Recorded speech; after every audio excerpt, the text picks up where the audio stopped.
Sergey Vasilyeviç Raxmaninov 1873-1943.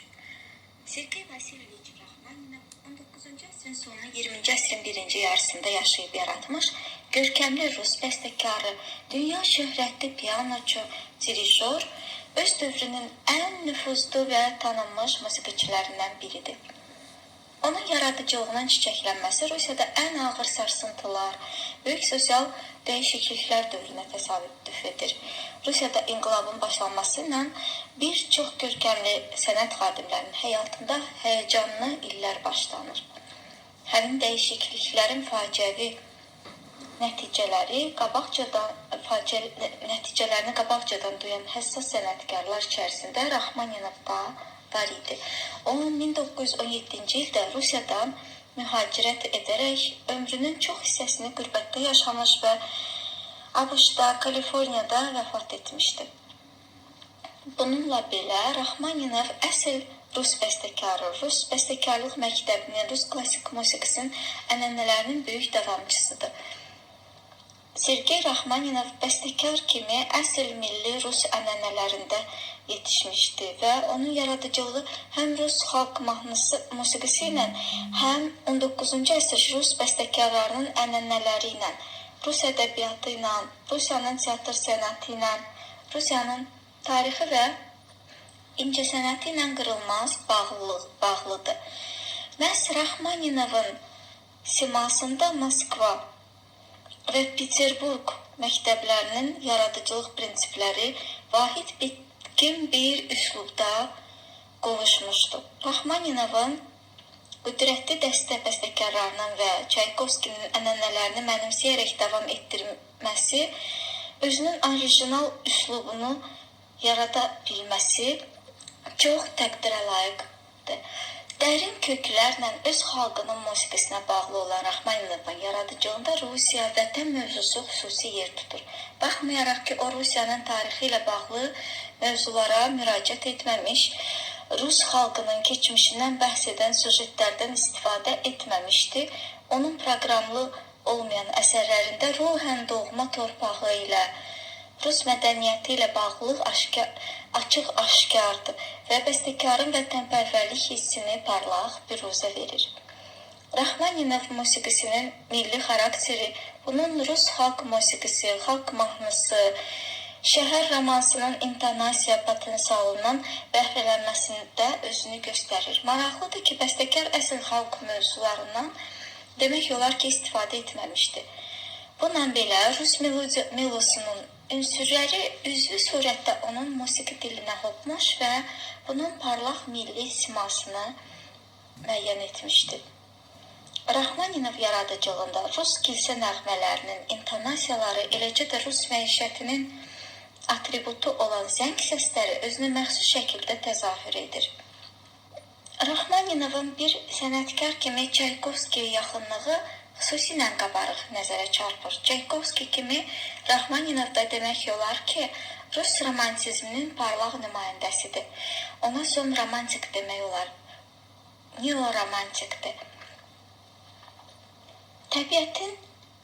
Təbiətən lirik olan Raxmaninov öz musiqisində lirik əhval-ruhiyyənin və lirik obrazların çox zəngin və müxtəlif çalarlarını göstərmişdir.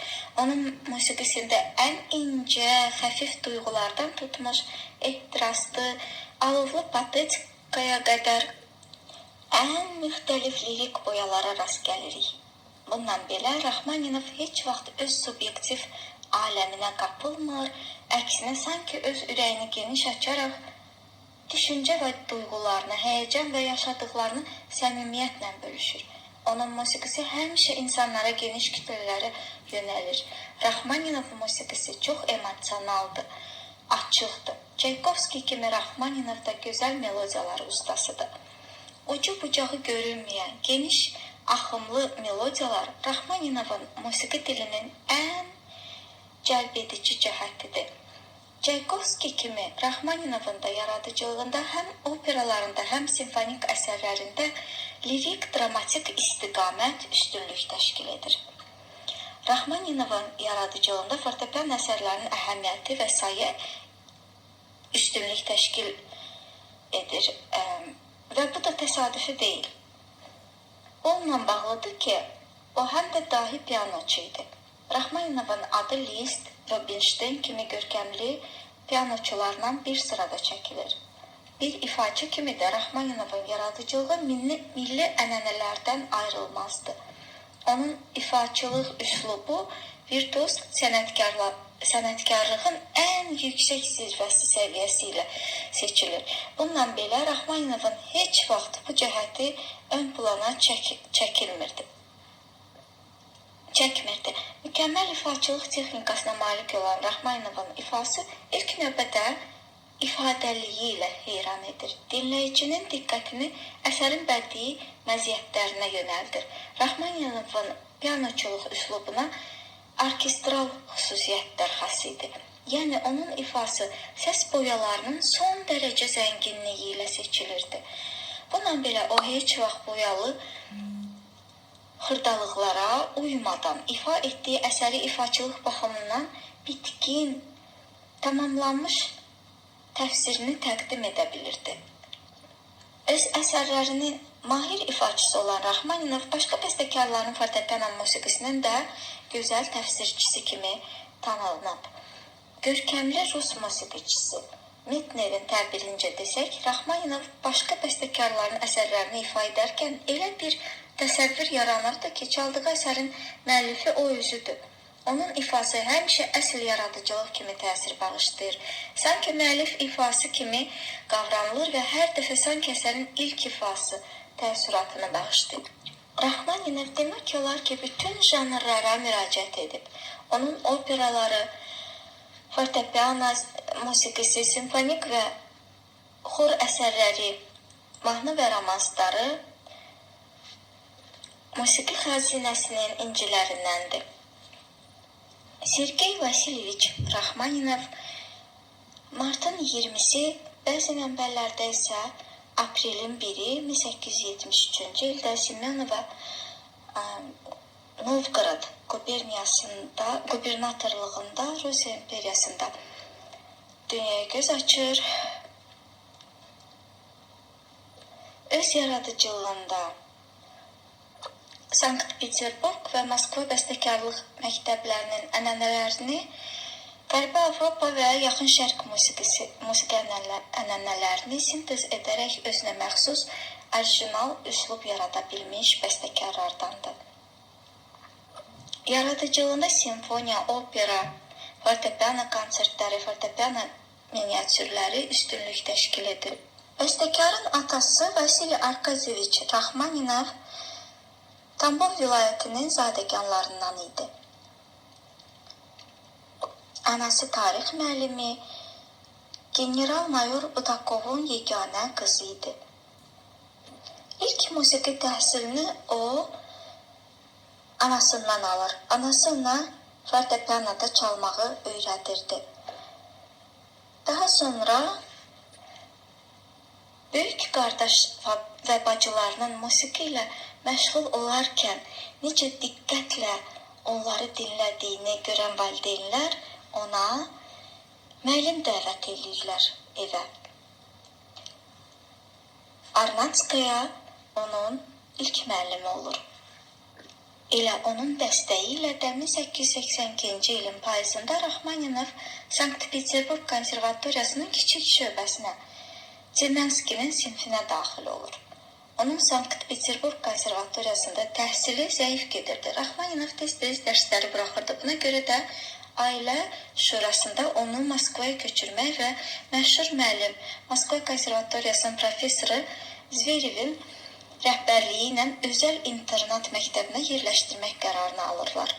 Beləliklə 1885-ci ilin payızında Rachmaninov Moskvaya internat məktəbinə köçür və eyni zamanda Moskva konservatoriyasının kiçik şöbəsinin 3-cü kursuna professor Zeydmanın sinfinə qəbul olur. İnternat məktəbində ciddi nizam-intizam var idi. Tələbələr səhər tezdən durub gündə 6 saat dərs keçməli idilər. Eyni zamanda opera teatrlarında iştirak etməli, ansamblda çalmalı və fortepianoda ifa etməli idilər. Rachmaninovun 4 ili Zverevin pansionatında keçir. Və burada o Ziloti, Keneman, Pressman və digər, həmçinin də Çaykovski ilə tanış olur. Onun Çaykovski ilə tanışlığı 13 yaşına təsadüf edir. 1886-cı ilin yayında Moskva konservatoriyasının professoru Zverev öz tələbələri ilə tacir və xeyriyyətçi Aliyizin mülkündə məskunlaşır. Tələbələr arasında Krıma ilk səfər edənlər içərisində 13 yaşlı Sergey Rachmaninov da var idi. Burada o öz ilk nokturunu yazır.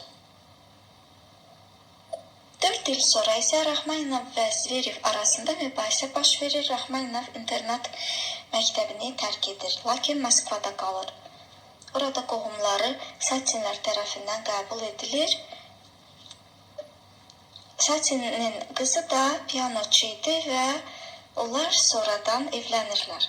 1888-ci ildə Rachmaninov Moskva konservatoriyasının böyük şöbəsində əmisi oğlu Zilotinin fortepiano sinfində təhsilini davam etdirir və bir il sonra Taneyev, Arenskinin rəhbərliyi altında bəstəkarlıq təhsili almağa başlayır. Rachmaninov 19 yaşında konservatoriyanı pianoçu və bəstəkar kimi böyük qızıl medalla bitirir.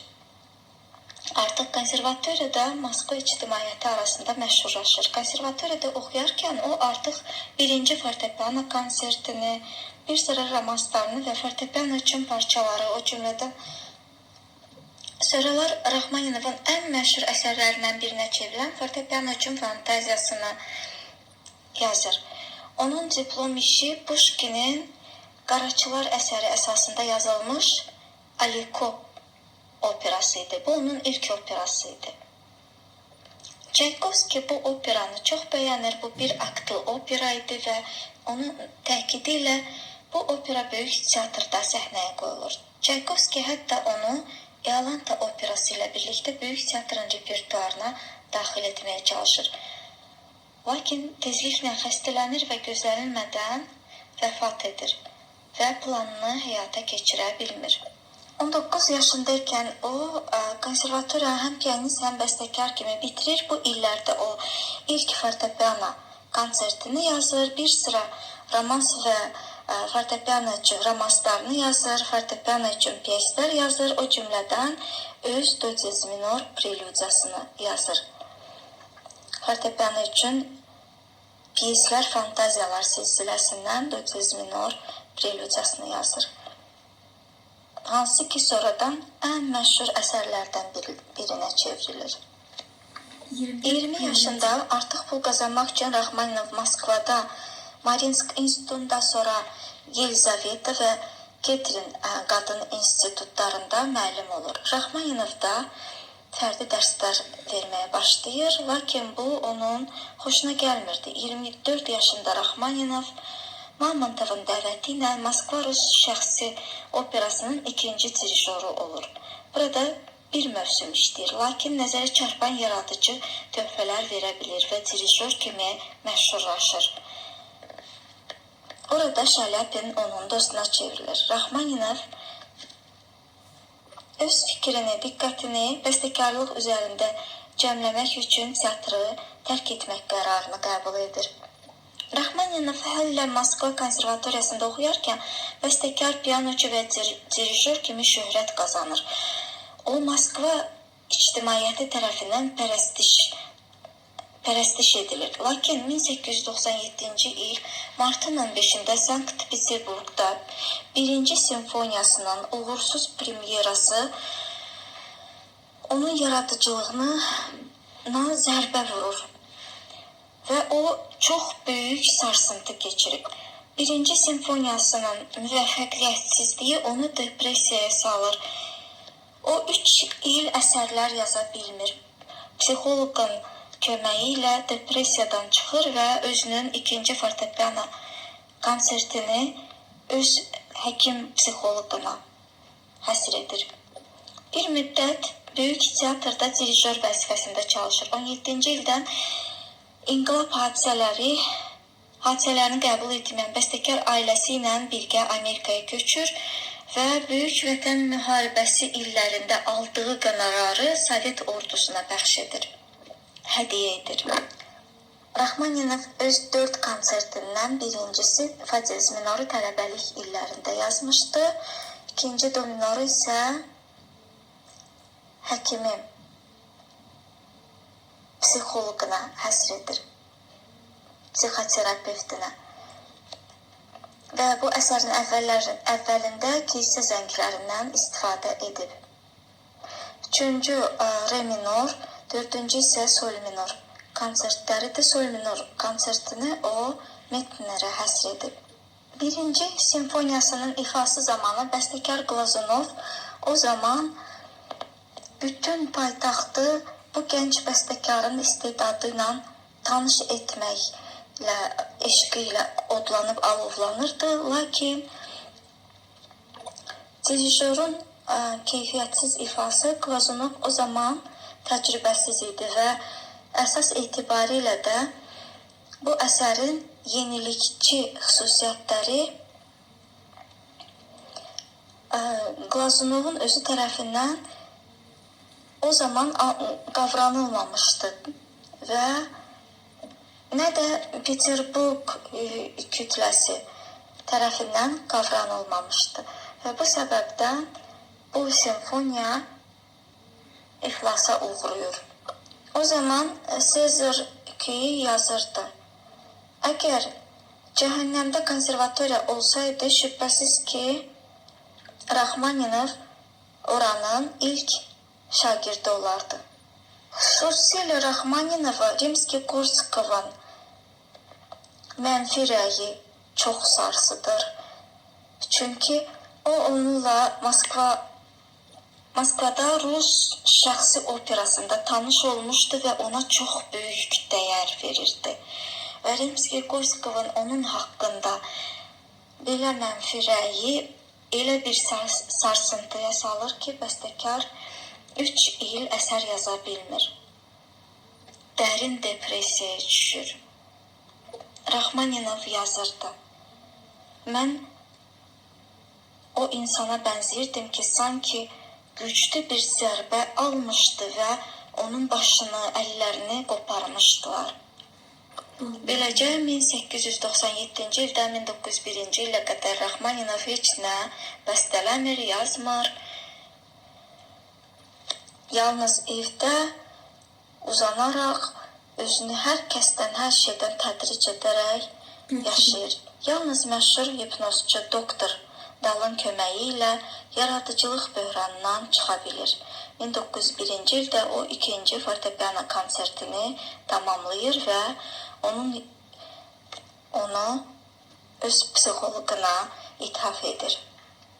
Və bu dövrdən də, bu vaxtdan etibarən də onun yaradıcılığının yetkin dövrü başlayır. Tezliklə o Moskva Böyük Teatrında dirijor vəzifəsində işləməyə başlayır. Burada 2 mövsüm bütün Rus opera repertuarlarına dirijorluq edir. 1900-cü illərin birinci yarısında o pianoçu və dirijor kimi dəfələrlə Moskva Rus Musiqi Sevərləri Dərnəyinin konsertlərində çıxış edir. 1906-cı ildə Böyük Teatrı tərk etdikdən sonra Rachmaninov İtaliyaya gedir və 3 il Dresdendə məskunlaşır.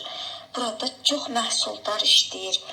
1909-cu ildə Rachmaninov pianoçu və dirijor kimi çıxış edərək Amerika və Kanadaya böyük konsertlər turu edir.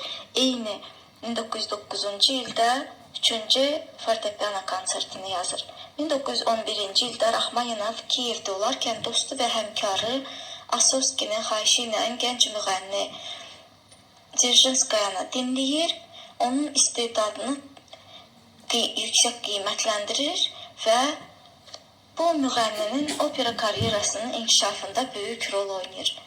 İnqilabdan əvvəl Rachmaninov çox bəstələyir və tez-tez Moskvada çıxış edirdi. Rachmaninovun tez-tez dirijorluq etdiyi, Zelotinin təşkil etdiyi konsertlər çox məşhur idi. O bədii şuraya rəhbərlik etdiyi Rusiya Musiqi Nəşriyyatının işləri ilə də çox məşğul idi. 21 fevral 1917-ci ildə Rachmaninovun Petrogradda sonuncu konserti baş tutur.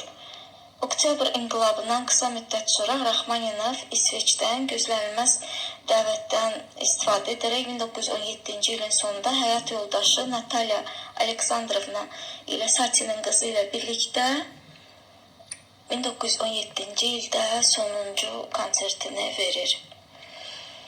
1918-ci ilin yanvar ayının ortalarında Rusiyanı tərk edərək Raxmaninov Malmö vasitəsilə Kopenhagenə gedir. Fevralın 15-də o Kopenhagendə ilk çıxışını edir və burada dirijor Györgla birlikdə ikinci konsertini ifa edir. İndi musiqi yaza bilməyəcəyini və yalnız pianoçu kimi pul qazana biləcəyini anlayaraq pianoda intensiv məşq etməyə başlayır. Mövsümün sonuna qədər Raxmaninov 11 simfonik və kamera konsertində çıxış edir və bu ona borclarını ödəməyə imkan verir. Avropada yenidən şöhrət qazanan Raxmaninov 1918-ci il noyabrın 1-də ailəsi ilə birlikdə Norveçdən Nyu-Yorka yola düşür və burada böyük maraqla qarşılanır. ABŞ-da pianoçu kimi gərgin konsert fəaliyyətinə başlayan Raxmaninov ölümünə qədər dayanmadan hər mövsüm onlarla konsert verir. Raxmaninovun pianoçu kimi populyarlığı çox böyük şöhrət qazanmışdı. Demək olar ki, gəldiyi andan son günə qədər izdihamlı reportyorlar onu izləyirdi. Baxmayaraq ki, o özünə qarşı diqqəti sevməsə də müxbirlər onu çox narahat edirdi. Bəzən onu özündən çıxarırdılar. Amerika turu zamanı lazımsız diqqətdən yaymaq üçün Raxmaninov bir vaxtlar hətta otel əvəzinə şəxsi dəmir yol vagonunda yaşayırdı. 1926-cı ilə qədər Raxmaninov heç bir əhəmiyyətli əsər yazmamışdı. Beləliklə, yaradıcılıq böhranı 10 ilə yaxın davam edir. Bir çox tanışları bunu onun doğma yurt həsrəti ilə əlaqələndirir. Raxmaninov şöhrətinə və çoxsaylı dəvətlərə baxmayaraq əsasən Rus mühacirləri arasında ictimailəşərək özünü Rus dostları və Rus xidmətçiləri və vətənini xatırladan əşyalarla əhatə edirdi. Yaxınlarının dediyinə görə o yalnız ruslarla ünsiyyətdə olanda gümrah və razı idi. Sürgündə olduğu bütün illərdə Raxmaninovun demək olar ki, heç bir xarici dostu yox idi. Yalnız 1926-27-ci illərdə yeni əsərləri meydana çıxmağa başlayır. O 4-cü konsertini və 3 rus mahnısını yazır. Xaricdə yaşadığı 1918-43-cü illər müddətində Raxmaninov cəmi 6 əsər yazır. Lakin bunlar Rus və dünya musiqisinin zirvələrinə yüksələn əsərlər idi. Əsasən ABŞ-da yaşayan və çıxış edən Raxmaninov 1930-40-cı illərdə İsveçrədə çox vaxt keçirirdi və burada böyük bağı olan Luzern gölünün və Pilatus dağının mənzərəsi olan dəbdəbəli Sığınar villasını tikir. Bu müddət ərzində Raxmaninov tez-tez Avropanı gəzir. Luzern festivalında konsertlərlə çıxış edir. Tez-tez dirijorluq etməsə də tezliklə dövrünün ən böyük pianoçularından biri və böyük dirijor kimi tanınır. 1941-ci ildə o bir çoxları tərəfinə ən böyük yaradıcılığı olan simfonik rəqslər kimi tanınan son əsərini tamamlayır. Bu parça həm də Raxmaninovun sevimli əsərlərindən idi. Simfonik rəqslər. Sovet hökumətinə mənfi münasibət bəsləyən Raxmaninov itirilmiş köhnə Rusiyaya həsrət qalır və Almaniyanın SSR-yə hücumu xəbəri onda böyük təəssürat yaradır.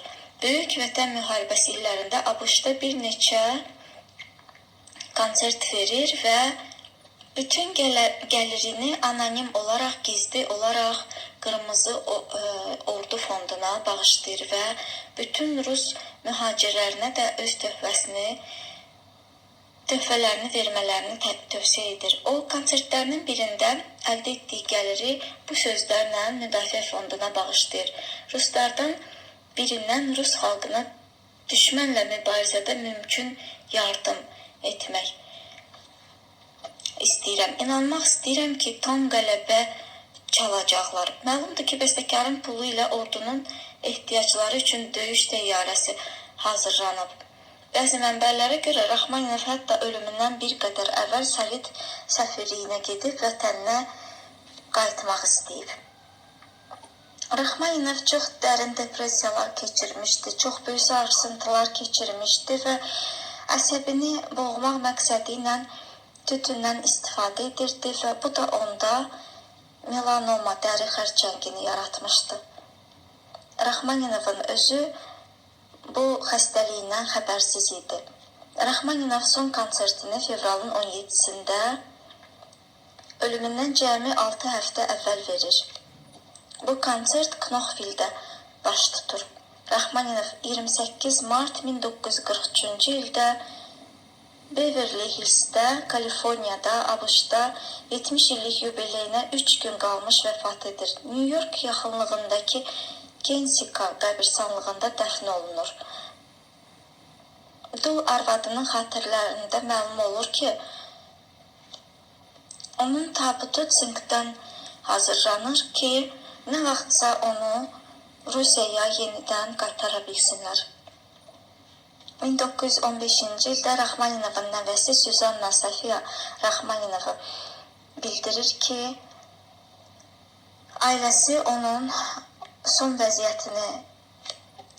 vəsiyyətini pozaraq onu ABŞ-dan Rusiyaya daşımaq niyyətində deyil.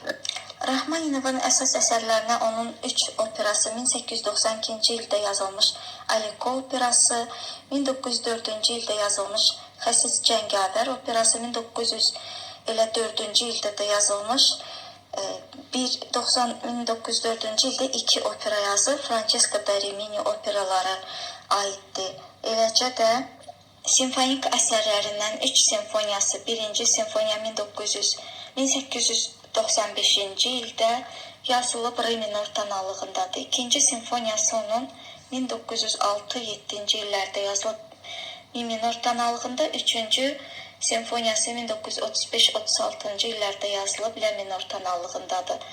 Demək, 1-ci re minor, 2-ci mi minor, 3-cü lə minorda. Bundan əlavə onun simfonik əsərlərindən 1893-cü ildə yazılmış Qaya fantaziyası, 1894-cü ildə yazılmış Qaraçı mövzularında Kapriçosu. Qaraçı demişkən, onun ən çox istifadə etdiyi ladlardan idi. Qaraçı ladı da deyilir, Vengerski, Macar ladı da deyilir, 2 artırılmış sekundalı lad. 1894-cü ildə Qaraçı mövzularında Kapriçosu, 1909-cu ildə aid Ölülər Adası simfonik poeması, 1940-cı ildə o simfonik rəqslərini yazır. Fortepiano ilə orkestr üçün onun 4 konserti var. 1-ci konserti 1890-91-də, 2-ci 1901-də, 3-cü 1909-da, 4-cü isə 1914-26-cı illər arasında yazılıb. 1-ci konsert fa diez minor, 2-ci do minor, 3-cü re minor, 4-cü sol minordadır. Fortepiano ilə orkestr üçün Paganini mövzularında Rapsodiyası lə minor tonallığındadır, 1934-cü ildə yazılıb. Fortepiano əsərlərindən onun 2 sonatası var, 1-ci re minorda, 2-ci si bemol minorda. Onun 1-ci sonatası, re minor sonatası 1906-7-ci illərdə yazılıb, 2-ci sonatası 1913-cü ildə, si bemol minor sonatası 1913-cü ildə yazılıb. Chopin'in do minor prelüdünün mövzusunda variasiyalarını o 1902-ci ildə yazıb. 1931-ci ildə Kareli mövzusunda variasiyalar yazıb. 1892-ci ildə piyes fantaziyalarını, 1893-94-cü ildə salon piyeslərini, 1896-cı ildə 6 musiqi anını, 1902-10-cu illərdə 24 prelüdünü, 1911-ci ildə 9 etüd lövhəsini yazıb. Eləcə də bəstəkar öz əsərləri və başqa bəstəkarların əsərlərinin fortepiano üçün transkripsiya və köçürmələrini yazıb, işləyib. Xor əsərləri yazıb. 1902-ci ildə Bahar kantatası, 1913-cü ildə Zəngilər poeması, müşayiətsiz xor üçün əsərləri, kamera vokal əsərləri və eləcə də 80 romansın müəllifidir Rachmaninov.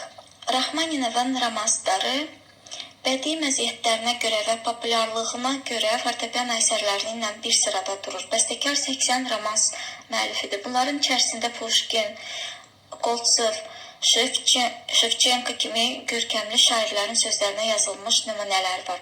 Lakin Rachmaninov bir çox hallarda çox da məşhur olmayan şairlərin o qədər də yüksək bədii məziyyətlərlə seçilməyən şairlərin sözlərinə müraciət edir, şeirlərinə müraciət edirdi. Maraqlıdır ki, belə şeir nümunələrinin bir bəstəkar, musiqiçi kimi özünə məxsus oxunuşunu təqdim edən Rachmaninov bunlara sanki yeni, daha dərin məna vermiş və o dərəcədə gözəl romanslar bəstələmişdir ki, həmin şeirlər məhz bəstəkarın bunlara yazdığı musiqi sayəsində yayılıb, şöhrət qazanıb və sevilmişdir. Rachmaninovun romansları içərisində simvolizm təmayilinə mənsub olan şairlərin şeirlərindən bəstələnmiş nümunələr də var. Onun Blokun, Balmantın və başqalarının mətnlərinə yazdığı romanslarında bəstəkar müraciət etdiyi poetik nümunələrdə musiqinin bir sıra spesifik cəhətlərini, intonasiya və lat harmonik dilinin mürəkkəbliyi, deklamasiyanın üstünlüyü, emosionallığın bir qədər yatırılmasını şərtləndirmişdir. Rachmaninovun romanslarını bəstəkarın lirik etirafı adlandırmaq olar. İnsanın qəlbində yaşatdığı zəngin daxili aləm Rachmaninov romanslarında bütün çoxcəhətliyi ilə öz əksini tapmışdı. Romans janrı Rachmaninovun təfsirində lirik duyğuların, ən məhrəm hiss və düşüncələrin ifadəsi kimi təqdim edildiyinə görə, bunlarda epik, janr məişət mövzularına, komik obrazlara demək olar ki, rast gəlinmir. Bəstəkarın bir neçə romansında xalq mahnısı və şəhər məişət musiqisi ilə əlaqə təzahür edir. Rachmaninovun vokal lirikasında Glinka, Çaykovski ilə əlaqə də bəzi əlamətlərinə görə Rimski-Korskov, Baradin, Balakirev romans üslubu ilə səsləşən xüsusiyyətlər özünü büruzə verir. Onun romanslarında vokal cəhət sözsüz üstünlüyə malikdir. Lirik, psixoloji məzmunu və ümumiləşmiş obrazları açmaq üçün bəstəkar məhz vokal melodiyasından əsas vasitə kimi istifadə edir. Eyni zamanda onun romanslarında fortepiano müşayiətinin müstəsna rolu var. Belə ki, Rachmaninovun romanslarındakı fortepiano partiyasını sadəcə müşayiət adlandırmaq olmaz. Bir çox nümunələrdə o müşayiətdə fortepiano əsl ansambl, duet kimi çıxış edir. Rachmaninovun mahnı romans və ya lirik rus romansını müəyyən edə biləcək janra müraciətinə misal olaraq Şevçenkonun sözlərinə yazılmış "Polюбила я на печаль свою" mahnı romansını göstərmək olar. Rachmaninovun vokal lirikasının misilsiz nümunələrindən biri olan vokalist bəstəkarın milli rus mahnıvari üslubunun yeni keyfiyyətini təqdim edən əsər kimi çox maraqlıdır, maraq doğurur. Musiqidə Rachmaninovun musiqisi o dərəcədə ifadəli və məzmunludur ki, bəstəkar poetik mətndən imtina etmək imkanı verir. Rachmaninovun romanslarının zirvə nümunələri içərisində Şərq mahnısı üslubuna aid olan "Ne pой, красавица, при мне" oxuma gözəl Pushkinin sözlərinə, hansı ki bir çox bəstəkarlar müraciət etmişdi. Bu romansı xüsusi qeyd etmək lazımdır. Bəstəkarın romans yaradıcılığında təbiət mövzusu da xüsusi yer tutur. Beketovanın sözlərinə bəstələnmiş "Siren", "Yasəmən", Qalinanın sözlərinə "Здесь хорошо",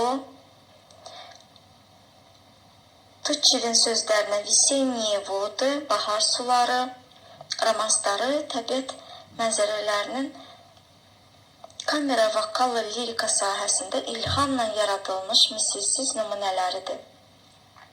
Bəzi romanslarda tənhalıq mövzusunun təcəssümünü görürük. Məsələn, bu qəbildən olan dramatik vokal lövhə kimi təqdim edilən Atrıvıq iz Müssedən bir parça Rus elegiyasının yeni tərzində öz təfsiri nümunəsi olan Noç Biçəlina, gecə kədərlidir. Eləcə də Prohodit Vso, hər şey ötüb keçəndir. Romansları Raxmanovun lirikasının gözəl nümunələridir. Ümumilikdə Raxmanovun yaradıcılıq fəaliyyəti Rus musiqi tarixində parlaq səhifələrdən birini təşkil edir. Onun yaradıcılıq irsi Rus bədii mədəniyyətinin ən dəyərli nümunələri sırasına daxildir. Yuxarıda ayrıca nəzərdən keçirdiyimiz əsərlərlə yanaşı, Raxmanov yaradıcılığın digər sahələri, onun başqa janrlarda yaratdığı musiqi əsərlərdə Rus musiqisinin ən görkəmli nümunələri sırasına aiddir. Raxmanovun simfonik yaradıcılığı Rus musiqisinin dəyərli səhifələrindən biridir. Bu sahədə o, Çaykovskinin lirik-dramatik simfonizm ənənələrini qüdrətli bəstəkarlarının epik simfonizmi ilə sintezləşdirən bir müəllif kimi çıxış etmişdir. Raxmanovun simfonik yaradıcılığına 3 simfoniya, simfonik rəqslər, Lermontovun şeirləri əsasında yazdığı Uçuz, Qaya fantaziyası, Ölülər adası adlı simfonik poeması, Böklinin rəsm əsəri əsasında yazılmış Ölülər adası adlı simfonik poeması, Qaraçı mövzularında Kapriçosu aiddir. Raxmanovun xor əsərləri də bunların içərisindədir. Nekrasovun sözlərinə yazılmış Bahar kantatası, Balmontun tərcüməsində Ponun sözlərinə Qala-qala zənglər adlı xor poemalarını xüsusi qeyd etmək lazımdır. Raxmanov 3 opera müəllifidir. Onun operalarının 3-ü də bir pərdəlidir. Aliko operası Puşkinin Qaraçılar poeması əsasında yazılıb. Xəsis Cəngavər Puşkinin eyni adlı kiçik faciəsi əsasında yazılıb. Francesca da Rimini operanın süjetin isə Dante'nin ilahi komediyasından götürülüb. Aliko operası Raxmanovun Moskva konservatoriyasını bitirdikdə təqdim etdiyi diplom işi idi. Cavan bəstəkarın buraxılış işini çox bəyənmiş Çaykovskinin tövsiyəsi ilə 1893-cü ildə bu opera böyük teatrın səhnəsində tamaşaya qoyulur. Raxmanovun cəmi 17 günə yazıb tamamladığı Aliko operası son dərəcə ilhamla bəstələnmiş bir əsər olub. Cavan bəstəkarın qələminə xas olan səciyyəvi xüsusiyyətləri özündə daşıyan melodik və harmonik zənginliyi ilə lirik faciəvi mövzunu musiqidə inandırıcı surətdə təcəssüm etdirməsi ilə seçilir. Bu operada Raxmanov dəstəxəttinə Çaykovskinin, xüsusən onun lirik-dramatik opera üslubunun təsiri qabarıq nəzərə çarpır. Aliko operasının libretto müəllifi Nemiroviç Danchenko olmuşdu.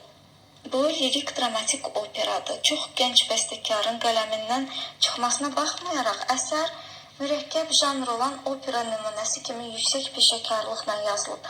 Opera bir pərdəlidir. Operanın çox məntiqli inkişaf edən, kəskin konfliktli musiqi dramaturgiyası var.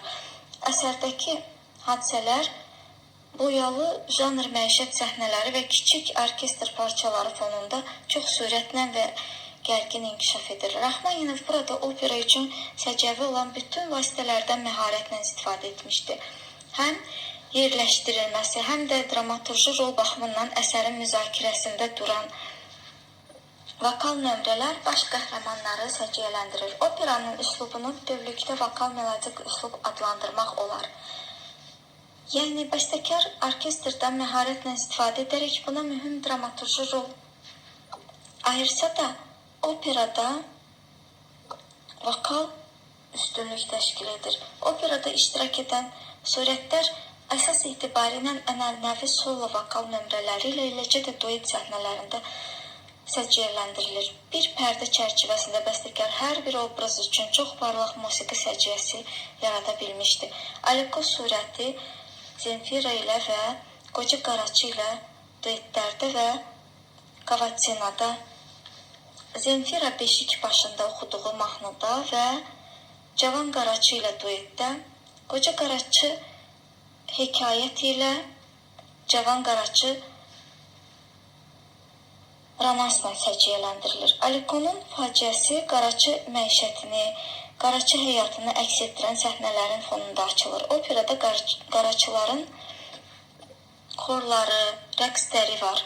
Lakin Qaraçı koloritini etnoqrafik dəqiqliklə təsvir etmək niyyətindən uzaq olan Rəhmanинov yalnız bircə nömrədə kişilərin rəqsində əsl Qaraçı melodiyasından istifadə etmişdi. Qalan nömrələrdə isə o Glinka və qüdrətli dəstə bəstəkarlarının şərq obrazlarının təsvirində tutduğu mövqedən çıxış edərək ümumi üslub cəhətlərinin köməyi ilə Qaraçıların musiqi obrazını yaradır. Bəstəkarın gənclik hərarəti ilə yazdığı Aliko operası musiqisinin ifadəliliyi, parlaq emosionallığı, səmimiyyəti ilə cəlb edir və məhz bu xüsusiyyətləri sayəsində bugünə kimi bir çox opera teatrlarının repertuarlarında yaşayaraq dinləyicilər tərəfindən rəğbət qazanır. Rəhmaninovun fortepiano yaradıcılığı da çox əhəmiyyətlidir.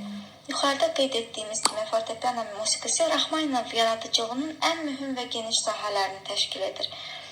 1891-ci ildə Moskva konservatoriyasının Zolzin sinfində fortepiano ixtisası üzrə, 1892-ci ildə isə həmin konservatoriyanın Alenskinin sinfində bəstəkarlıq ixtisası üzrə bitirən Rəhmaninovun fortepiano yaradıcılığı onun ifaçılığı ilə bilavasitə bağlı olmuş, fəaliyyətinin bu iki sahəsi bir-biri ilə sıx əlaqədə inkişaf etmişdi.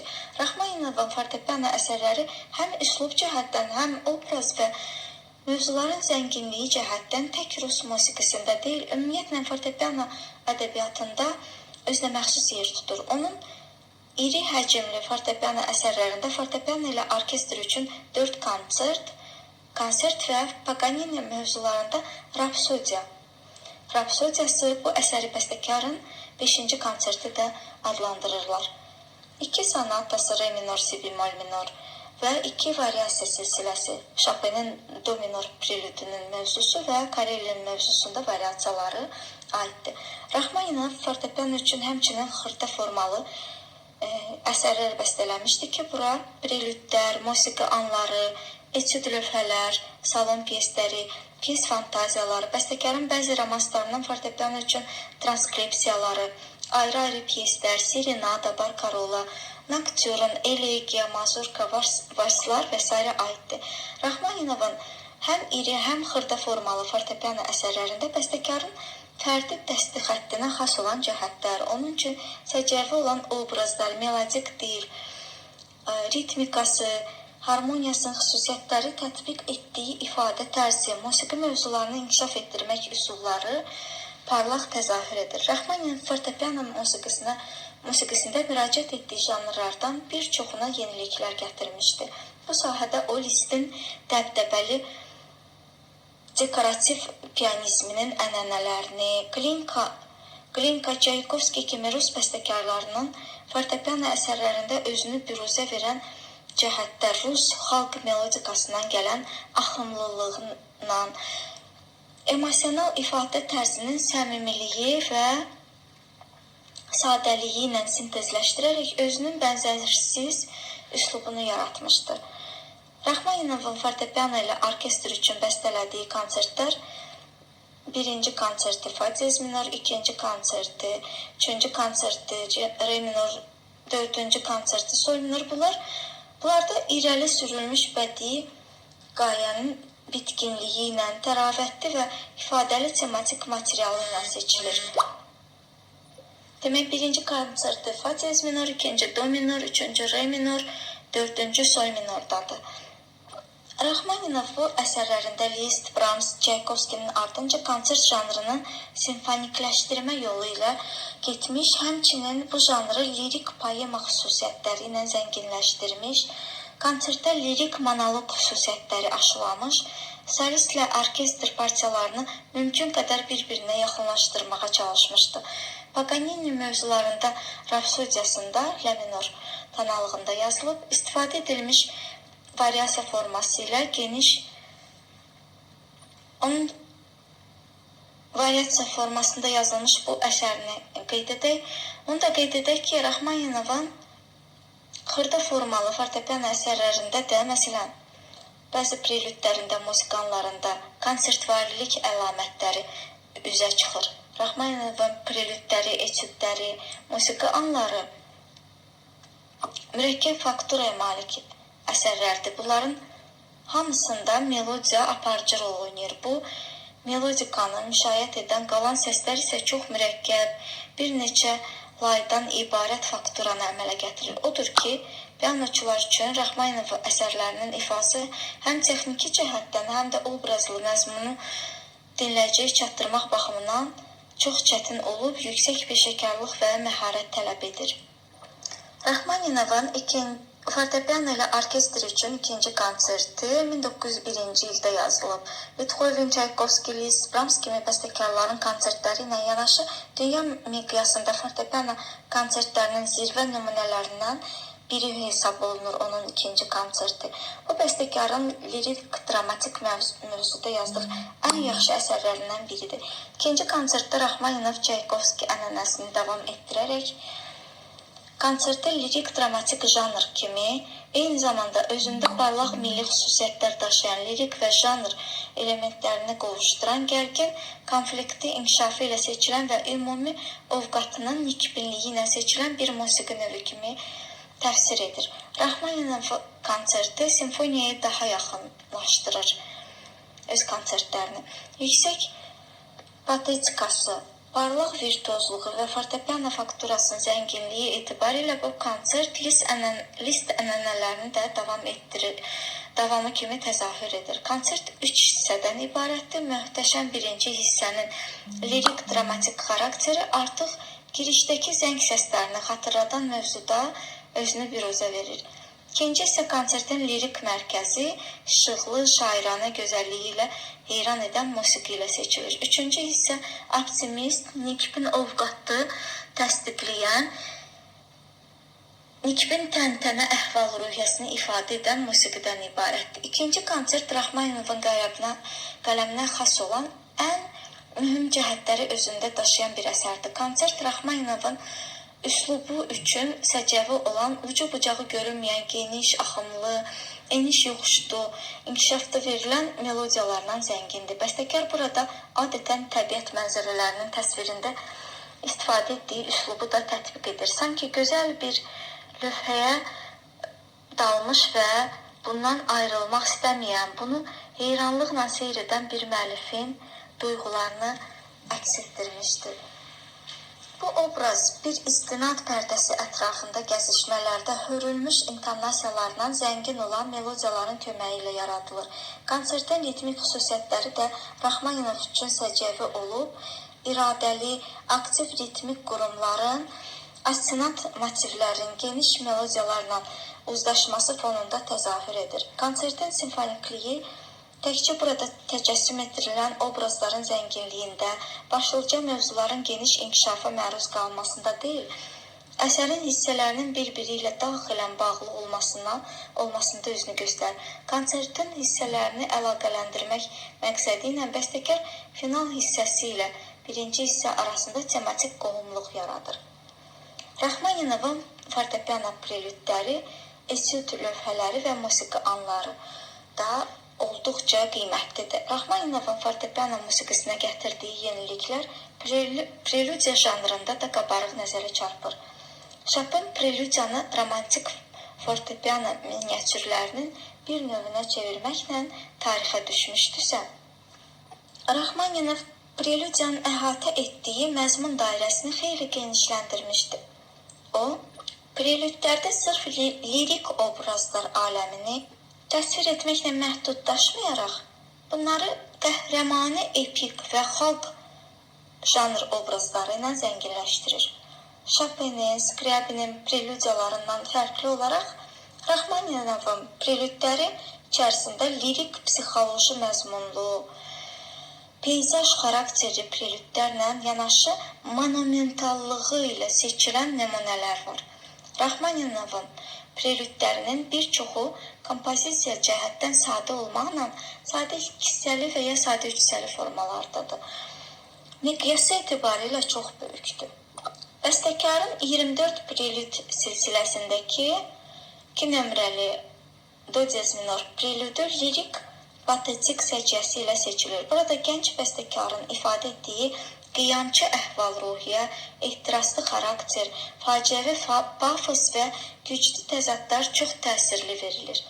Möhtəşəmliyi ilə seçilən si bemol major prelüdündə təntənə əhval-ruhiyyəsi və qəhrəmani xarakter əks olunur. Raxmaninovun prelüdləri içərisində müəyyən məişət janrları vasitəsilə təcəssüm etdirilmiş məzmun və obrazlara rast gələ bilərik. Bunların bəzisində hamımıza yaxşı tanış olan məişət janrları bəstəkar tərəfindən mənaca dəyişdirilərək tətbiq edilmişdir. Sol minor prelüdü marş janrının lirik psixoloji təfsiri ilə diqqəti cəlb edir. Burada müxtəlif emosional vəziyyəti əks etdirən iki təzadlı musiqi obrazı qarşılaşdırılır. Üçsəli formada yazılmış prelüdün kənar hissələri bir qədər sərt, qəhrəmani xarakterli marşdırsa, orta bölmə ifadəli, axınlı melodiyanın hökmranlıq etdiyi musiqisi ilə təzad yaradır. Lakin burada da kənar hissələrdə diqqəti cəlb edən tipik ritmə əsaslanan motivin vaxtaşırı təkrar olunması prelüdün bölmələrini bir-birinə bağlayır. Re minor prelüdü isə menuet janrının mənaca dəyişdirilərək istifadə edilməsinə misal ola bilər. Qədim məişət janrının,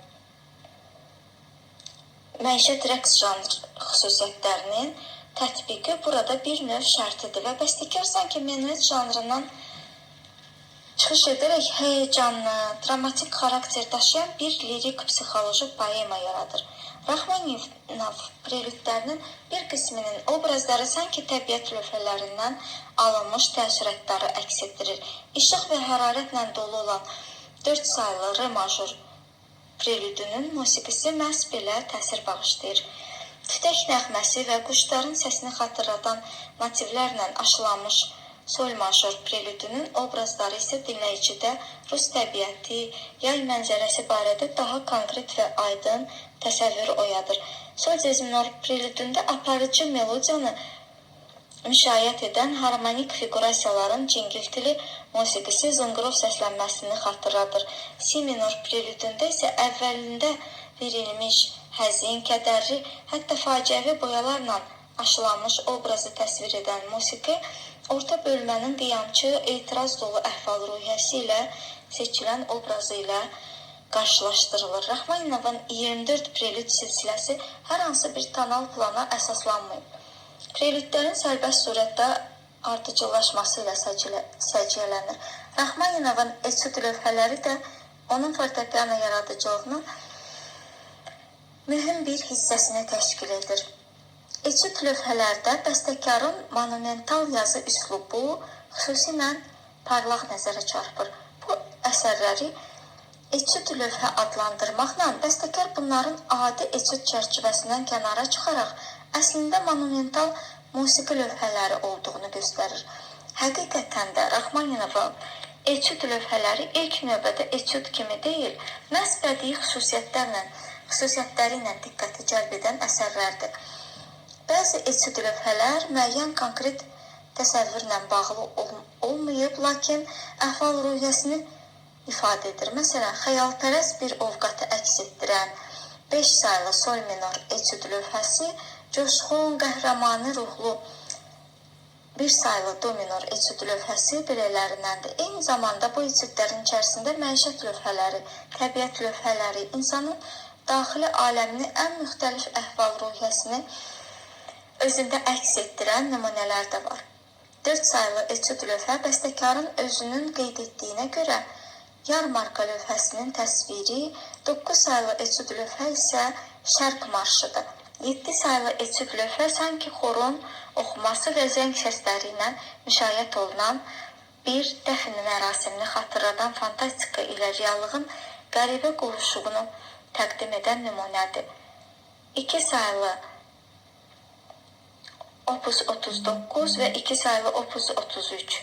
3 saylı Opus 33 etüd lövhələr təbiəti müxtəlif məqamlarda və müxtəlif cəhətdən əks etdirən parlaq lövhə təəssüratı bağışlayır. Rəhmaninovun ən gözəl əsərlərindən biri olan Opus 39 5 saylı mi minor etüd lövhəsini insanın möhtəşəmliyini əks etdirən, insan qəlbini çulğalayan duyğuları həyəcan və böyük ehtirasla ifadə edən lirik, dramatik bir etiraf kimi təfsir edə bilərik. Rəhmaninovun musiqi anları da əksəriyyəti dramatik və faciəvi əhval-ruhiyyəni əks etdirir. Yüksək emosionallığı ilə seçilən pyeslərdir. 6 musiqi anından ibarət silsilədə əsəri yarıb keçən vahid musiqi dramaturji inkişafın olduğunu qeyd edə bilərik. Burada cəld və ağır pyeslər növbələşir. Musiqi anlarının əksəriyyəti həyəcanlı, təşvişli əhval-ruhiyyəni əks etdirir. 3-cü və 4-cü musiqi anlarının musiqisi xüsusilə faciəvidir. Sanki faciəvi monoloqu xatırladan 3-cü pyes dərin kədər hissini ifadə edirsə, 4-cü musiqi anı qəzəbli bir etiraz hissinin, üsyankar əhval-ruhiyyənin təcəssümüdür. Silsilədəki son musiqi anı nikbin, iradəli bir obrazı əks etdirir. Sergey Rəhmaninov, Preludia do diez minor.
Sergey Rachmaninov 24 prelüd silsiləsindən sol minor prelüdü.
İkinci hissə, orta hissə.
Rachmaninov, etüd kartina, etüd lövhə, sol minor.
Chopin kimi Rachmaninov da etüdləri konsert səviyyəsinə qaldıran bəstəkarlardandır. İlk Chopin bunu etmişdi və Rachmaninovda da bu ənənəni, bu yanaşma tərzini görürük. Onun etüdləri konsertlərdə ifa olunan ən məşhur ifaçıların repertuarlarına daxil olan əsərlərdəndir. Rachmaninov "Не пой, красавица" при мне. Gözəl mənim yanımda oxuma. Romans.